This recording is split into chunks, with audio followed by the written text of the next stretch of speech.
Testament say? Na? Makikita ninyo. Lahat po ng mga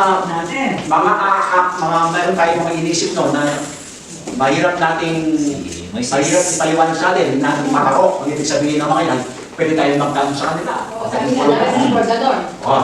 Yung mga hindi natin dana. Kaya ang Panginoon ay talagang pinagpala yung mga taong tumila sa kanya. Amen. So it's always, bibigyan tayo lagi ng pabor ng Panginoon. We have a favor sa Panginoon. Imagine, tayo ngayon sa panahon natin ngayon, makakasama natin yung mga Old Testament saint. No? Kaya yung pabor sa atin ngayon sa grace, sa panahon ng grace, yan po yan ay, kaya nga sabi nga ni Pablo, sabi niya, mas nabahalan sa panahon natin ngayon kasi yung biyaya ng Panginoon ay hindi po yan hindi mo ma-explain. It's the only thing na kaya nga favor ang tawag doon. Yung tinatawag natin, we are unworthy, pero tayo tinanggap ng Panginoon. Favor yun. Favor, no? And then, after 1,000 years, ang mangyayari, okay, ano bang mangyayari nun? Di pa tayo eternity, di pa wala pang eternity nun.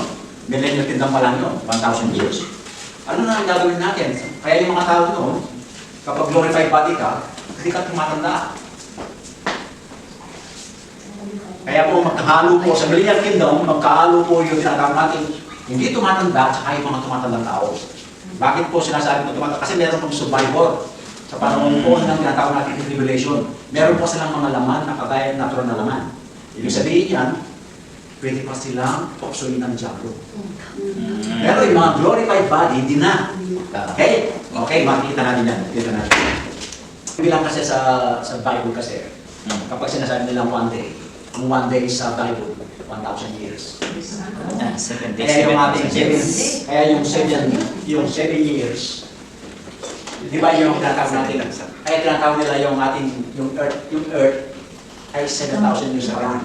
Papunta 7,000 years. Represent 7 naman. 1 week, 7 days. Okay? Nagre-represent po yan. Tingnan nyo. Okay. Daniel 7 verse 25. Sabi niya, you shall speak unctus. Sabihin the peace, no? Okay. Unctus na sabi niya, ano yun? Vision, no? Word against the Most High shall persecute the saint, the Most High shall intend to change time and law. Ang pagdating po ng Antichrist, gagawin din po siya, change po niya yung law and time. No? At maaaring babalik na naman niya yung Sabat. Yung Sabat. Yung mga sabatero, no? Okay? Gagawin na naman niya yun, babalik na yung dati. Okay? And then the saint shall be given into his hand. No? Ang lahat po ng mga alam po ninyo, papipersyo talaga mga saint. Sabi dito, for a time, okay? For a time that out of time, okay? Ganun yung magbibilang sa Bible, no? Pag sinabi natin, for time and times, ibig sabihin ng times, yan po yan ay tinatawag natin, 1 year, a time is 1 year. And then, a times 2, plus mo yung 1 time, at saka yung times, dalawa, i-plus mo yun, 3 years. Yung kalahati ng times, yung kalahati, sabi niya, at a time is 1/2 years. Ngayon, ang tribulation, 7 years. Ngayon, pero division nyo, tatawag natin yung tribulation, yung tatawag natin tribulation and pre-tribulation, pag inati mo yan, 3.5 years parehas. No? Kaya dito, merong sinasabing time, at a times, and at a time. Okay? Yan ay 3.5 years yun.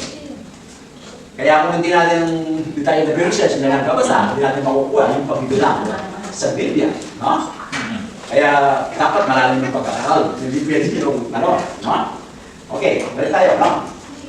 Meron akong sinasabi kanina, no? Revelation. 20 verse 7, pag-ibasa. And when the 1,000 years are expired, Satan shall be loosed out of his prison. Okay. Si Satan ay Nalayan. Masalayan na yun. Meron na namang division, meron na namang meron pa kumbaga yung kakalastas, no? Yan kasi, yun ay madali ang biyere yan. Ang tawag doon, Gog yan naman yung Armageddon. Okay? Bakit sinabi yan? O kaya nga, kaya palalaya, ang main reason bakit palalaya. Kasi may nagtanong niya sa Oh, akin. okay. Kasi nga, ay meron pong mga tao na sila ay mga natira. Ha? Na yan din ay parang nire-recline ng Diyos yan. For the final judgment kasi, kailangan magkaroon ng judgment si Satan. Okay? And then, palalayan siya, and then susubukan na naman yung mga taong natira. Ikakap natin yung mga martyr of tribulation. Okay? Sinusubok talaga ang Diyos talaga, makikita kung talagang yung talagang para sa kanya o tsaka yung hindi. Okay? Dahil po ay yung pong mga tao ko, meron pa silang kakayaan na magkasala o bakin. Hindi kagaya ng mga glorified body, mga born again. Nang nagkaroon ng rapture. Pero nung panahon ng tribulation, maaari po yan, mix-mix na yan. Meron mga Hudyo at iba-iba pong lalaki sa buong mundo. Okay? And then, magkakaroon ng gera. Okay, paano magkakaroon ng gera? Alam po ninyo yung tinatawag nating yung Euphrates. Matutuyo mo na yan. Natuyo na ngayon. Di ba? Natuyo na nga ngayon. Yung makikita ninyo, nasabi niya, ang magiging daan patungo sa papunta sa Israel, yan ay matutuyo. Sino po yung mga tao, doon yan po yung magiging daan nila para lumusok sa Israel. Sino po yung mga tao yun? Maaari po yun ay mga Middle East. And then, ang sabi po nila yung Gog, may Gog po yun, yung Turkey. Hindi po yung Russia, no? Okay. Tumahan sa akin yan. Oo, okay na nga nun. Kasi po, kubin na naman yung tinatawag natin the nations of God, no? At dahil ang ating Panginoon, siya po yung nating pagbaka sa kanyang naglaban, no? Tayo din ay magiging sundalo ng ating Panginoon. Okay? Kung hindi ka marunong mag-espada ngayon, magkakaroon ka na. Magkakaroon, no? Magkakaroon ng Panginoon. Ay magiging sundalo ng ating Panginoon. Yan po yung purpose na kaya po ay muling palalayan si Satan upang siya ay aharap sa judgment ng Panginoon.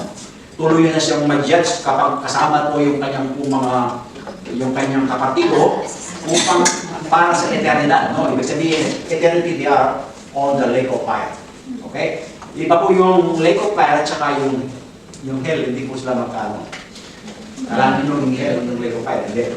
Kasi yung hell ay marami siyang partition. Okay? Kagaya na nang nangyari. Kasi yung hell, tinatawag nila Hades din. Hades. Hades, ang tawag. Yung Hades, noong panahon ng Luke chapter 16, ang Hades ay mayroong dalawang division. Ang isang division ay yung mga tinatawag natin Old Testament saint. And then sa kabila, yung tormented place, doon napunta yung mayaman. Si Lazarus na merong namatay noon, di ba nabilimos si Lazarus sa mayaman? Hindi niya dinibigyan. No? Napunta siya kay Abraham Bafam. No? Nakita niya si Abraham eh. Sabi niya ni mayaman, Amang Abraham, pwede po sabihin ko kay Lazarus, ibibila yung kamay niya, dalhin niya sa ating dila. Paano na ako? Okay? Okay? Ganyan. Dahil kanino meron lang division noon. Pero, after na namatay ang ating Panginoon, na siya nag-ascend sa langit, and then, kinuha po niya yung mga tinatawag prisoner, yung mga prison, na kung saan, dinala po niya ang ating Panginoon sa kanya. No? So, empty na yung Hades. Ang Hades na yun, lumaki yung kanyang teritoryo. No? Pati yun ay naging parte na ng Hades. Kaya napakalaki po ng Hades. Okay. Kasi po dito, kung titignan natin kasi yung Book of Jude, ay meron tinatawag sa Hades, sa Hell, Lake of Fire, and then yung tinatawag natin darkest place, o tingnan natin sa Doctor. Tingnan na po ninyo yung doon nakabilang po yung tinatawag natin yung mga angel na nag-revolution sa Panginoon. Okay, sabi niya dito, sa verse 5 po ng Jude, sabi niya, verse 6 ng Jude, sabi niya, pakibasa na Brother Mark, Jude, and the angels who did not keep their positions of authority will abandon their power, a proper dwelling, those he has kept in darkness bound with everlasting chain for judgment on the great day. Okay. Ang ibang translation, meron kayo? Yun dyan. Tagalog. Ano ba yun sa Tagalog? Jude. Alalahanin din ninyo ang mga anghel na hindi nanatili sa kanilang dating kalagayan at kapangyarihan. Sa halip ay iniwan ang kanilang tahanan. Kaya sila tinapos ng Diyos ng di mapapatid na talikala at urinan ng Diyos sa puso ng katilitan. Hanggang sa sila ay katulad sa dakilang araw ng pagsulit. Okay, tingnan nyo, no? Yung mga anghel na ito ay nakatanikala. At sila ay nasa kalaliman ng kadiliman. Hindi sinasabi dito yung tinatawag nating lake of fire. Walang fire. Walang uhod, no? Wala. It is a total darkness with chain. Kaya yung impyerno ay merong division. Okay? Yung mga anghel na karapat-dapat naman silang i-judge ng Panginoon dahil sila po ay malapit sa Diyos. Anghel sila. No? Si angel. Oo. Mga fallen angel yan, mga yan. Nakatalikala pa sila, no? Hindi pa rin yung nababasan, sabi nila yung nagbabantay sa New Prophets, yung mga nakatalikala yung mga angel na nakatalikala, no? Okay? Yung mga four angel ang tawag. Yung mga four angel ang tawag, no? So ngayon, yan ang itsura ngayon ng anghel. Okay? At kaya yung division niya ay tayo, yung mga tao hindi naniniwala sa Panginoon, lake of fire ang pupunta nila, yung apoy, may wood, no? Hindi namamatay yun. Kasi hindi naman namamatay din ang katawan mo. Kapag tayo, magkakaroon tayo ng glorified body for eternal life. Ibig sabihin, kaya kailangan natin yung glorified body, yan ay panglangit na katawan. At yung mga tao hindi nagmahal sa Panginoon, meron din silang pang-impyerno ng katawan. Okay? Nandiyan niyo? Pang-impyerno ng katawan. Okay? Kaya hindi sila namamatay eh. Labas-masok yung mga uod sa anong tenga ninyo, yung mata ninyo, yung nagsasalita ka, lumalabas yung uod sa iyo. Ganyan po, no? Pagkatapos, pinipinito ka every day. Pero mantika doon eh, yung mantika. Pinipinito kayo. Pagkatapos yung nakakatindi din yung oven. Yung oven doon, talagang makikita nyo, mas makatindi pa sa KFC. Talagang, kaso, kapag nakaanas yung katawan mo, bumabalik. Bumabalik na naman. Every day. Bakit bumabalik? Dahil parang bukas na naman, maluto ka na naman. Walang kumpay na ganyan. Only point na sabi sa akin, no? Ito ko ganang kasi walang biblical base, no? Ang sabi nila, pag daw doon sa impyerno, chismosa ka, everyday, nagsasalita ka. Ay, hirap mo na. Talaga man ba? Oo, yan. Non-stop. Non-stop yun. Ganyan mo yung mangyayari. Okay? Kaya mga kapatid ay hindi naman tayo para doon. Sinasabi lang ako, hindi naman sinatapos kayo, kundi kayo yung i-share sa iba, yung mga tao wala sa Panginoon. Okay? Sa sunod, i-discuss ko sa inyo. Okay? I-discuss ko sa inyo yung Alam naman daw si Lord. what is the difference between believing and knowing. Kasi maraming halos parehas yan. You believe and knowing. Kung titigan natin yung James chapter 2 verse 9 o verse 19, ang sabi niya, no? Okay. Ito lang, ito sa James 2:19, no? Ang sabi niya, no? You believe. Okay, binumara kayo. Believe ba? And then, that there is one God. Yes, we believe there is one God. You do well, sabi ni James. Yes. Tama yun. You do well. We went to demon, sabi niya. Hindi mo wala din.